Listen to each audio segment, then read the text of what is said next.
vientos. Entonces sí me voy a levantar este día.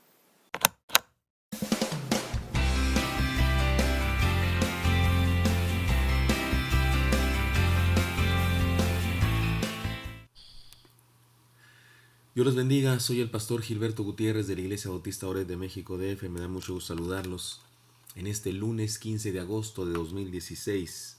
Estamos en la tercera semana.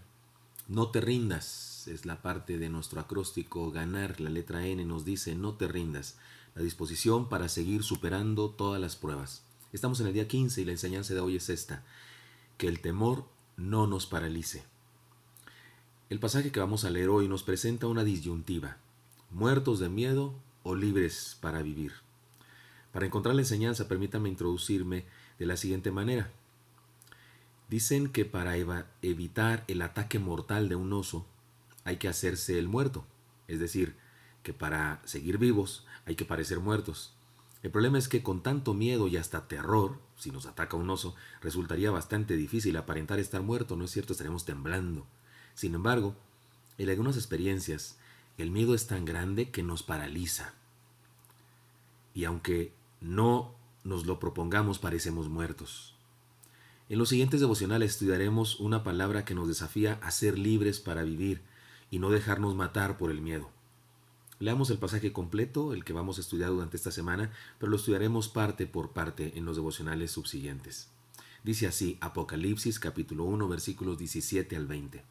Cuando le vi, caí como muerto a sus pies, y él puso su diestra sobre mí diciéndome: no temas, yo soy el primero y el último, y el que vivo y estuve muerto, mas he aquí que vivo por los siglos de los siglos. Amén. Y tengo las llaves de la muerte y del Hades. Escribe las cosas que has visto, y las que son, y las que han de ser después de estas.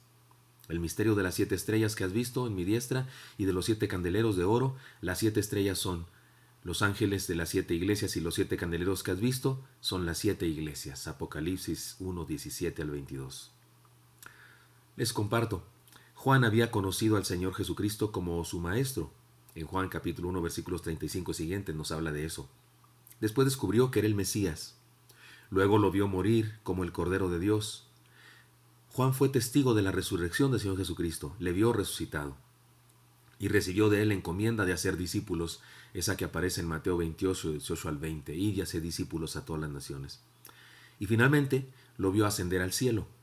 Pero lo que se nos narra en este pasaje de Apocalipsis es un evento extraordinario. El Señor se le presenta a Juan por medio de una visión impresionante.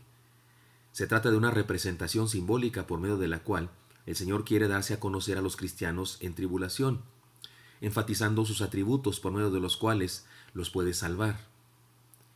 Esa visión es la razón por la que el pasaje que leímos hoy nos dice: cuando le vi, caí como muerto, porque se trata de una visión extraordinaria, tremenda, gloriosa del Señor. Recordemos que el Apocalipsis surge en un tiempo en el que los cristianos estaban siendo perseguidos por el Imperio Romano, y que la intención del Señor es darles aliento y esperanza. Podemos decir que su revelación tiene como propósito ayudarnos a vivir. Hagamos un análisis de todo el texto parte por parte y veamos lo que el Señor nos revela al respecto. Primera enseñanza: vivir con miedo es morir. Vivir con miedo no es vivir de ninguna manera, es morirse. Hay personas que mueren la vida, no viven la vida, la mueren todos los días. El texto dice: cuando le vi, caí como muerto a sus pies. Recordemos que no es lo mismo temor de Dios que vivir con miedo en la vida. El temor de Dios es la reverencia, es el reconocimiento y la sumisión de nuestra voluntad a la soberanía divina. Es saber que Él está ahí, que merece nuestra pleitesía, nuestra humillación ante Él. En un sentido es adoración. En cambio, vivir con miedo es la experiencia de zozobra, depresión, desesperanza y pena que embarga el corazón humano. Hay 3 experiencias que nos llevan a este miedo, a este terror. No saber lo que nos espera, no tener en dónde depositar nuestra fe y tener una sola convicción: algo malo va a pasar, estar seguros de que algo malo va a pasar. Vivir con miedo es morir en realidad. Pero hay una segunda cosa que decir que el pasaje nos presenta, porque esta enseñanza es desagradable, es una realidad, pero no nos agrada, porque es reconocer que estamos muriendo si vivimos con miedo. Pero en segundo lugar, el texto nos dice que debemos temer una sola cosa: estar lejos de Dios. Y eso es lo que es temor de Dios, no miedo a Dios, sino temor de Dios. El texto dice: y él puso su diestra sobre mí, diciéndome. Ahorita nos ocuparemos de lo que dice el Señor, pero ocupémonos de que puso su diestra sobre mí. El miedo que Juan experimentaba no solo se debía a la tribulación que estaban viviendo él y sus hermanos en la fe, sino a la tremenda e impresionante visión que estaba teniendo respecto al Señor. Podemos decir que el nazareno que hablaba del amor y tocaba a los leprosos, según él, había quedado atrás. Ahora lo que estaba viendo era una tremenda imagen con vestimenta sacerdotal, cabeza y cabellos blancos, ojos de fuego, parado sobre la más pura justicia. Y ante semejante personaje Juan tuvo un gran miedo. Y éste le paralizó hasta parecer que había muerto. Sin embargo, contrario a sus expectativas, aquel poderoso ser, aquel que le producía tanto miedo, seguía siendo el mismo en el que él se había recostado en la última cena. ¿Recuerdan? Juan fue el que se recostó en el Señor en la última cena. Seguía siendo el mismo que le había permitido estar con él en el monte de la transfiguración. Y para que no quedara duda que ese Señor era el mismo, el texto dice: puso su mano sobre mí, puso su mano sobre él. Ciertamente Dios es eterno, es todopoderoso, soberano y tremendo. Y si estamos en contra de él, sí deberíamos tenerle miedo. Pero saben una cosa, se acerca a nosotros.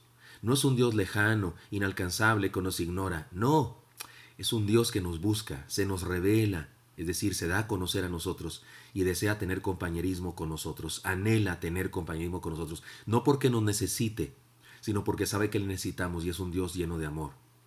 Ciertamente, si no hablamos con Él, si no le conocemos, si no experimentamos su gracia, es porque no le buscamos o le rechazamos con nuestras actitudes, porque Él se hizo un hombre para estar cerca de nosotros. No es su culpa si usted y yo no nos acercamos a Él, Él da nuestra.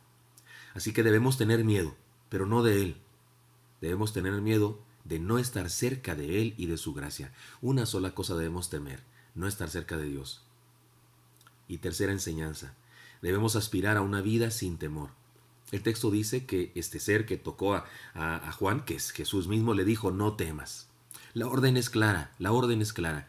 Y como dicen en la milicia, una orden no se discute, se acata. Si se trata de una orden tan repetida en los evangelios y en toda la Biblia, seguramente se debe a dos cosas. Dios nos conoce y sabe que tenemos miedo. Y en segundo lugar, Dios sabe que el miedo nos paraliza, nos hace renunciar, desistir y rendirnos. Y dije dos cosas, pero déjeme decir una tercera. Dios sabe que podemos vivir libres del temor y desea eso. Así que no nos conformemos con menos que eso, una vida sin temor. Vivamos sin temor. Si el Señor lo mandó, de seguro es posible. Y déjeme contarle lo siguiente. En 1937 se terminó la construcción del gran puente, el Golden Gate. Costó 77 millones de dólares de aquellos tiempos. Se construyó en dos etapas. La primera avanzó con lentitud, la segunda con rapidez. En la primera etapa 23 hombres cayeron y murieron. Como es de suponerse, el trabajo se detuvo, porque el temor paralizaba a los obreros al mirar con impotencia cómo sus compañeros caían de la estructura al agua muy distante abajo y morían. Por fin una persona muy ingeniosa pensó: tenemos que poner una red. Así que se gastaron $100,000 para construir la red más grande que jamás se había visto, y la colgaron debajo de donde trabajaban los obreros. Cuando comenzó la fase 2, 10 hombres se salvaron cuando cayeron en esa red. El trabajo progresó un 25% más rápido hasta que se terminó todo el trabajo. Esto me recuerda a una cosa o varias cosas. El miedo paraliza. Nos hace claudicar, desistir, rendirnos. La seguridad nos ayuda a seguir y triunfar. Así que queda una pregunta: ¿cuál es nuestra red? ¿Dónde está nuestra seguridad? Este pasaje nos propone una respuesta. Experimentemos la cercanía de Dios y descansemos en Él. No temamos, no nos rindamos y sigamos adelante. Espero que esto sea útil para usted y que pueda vivir una vida sin temor. No se rinda, confíe en Dios y siga adelante. Quisiera encontrármelo el día de mañana para seguir estudiando la palabra y encontrar enseñanzas para nosotros. Dios le bendiga. Hasta pronto.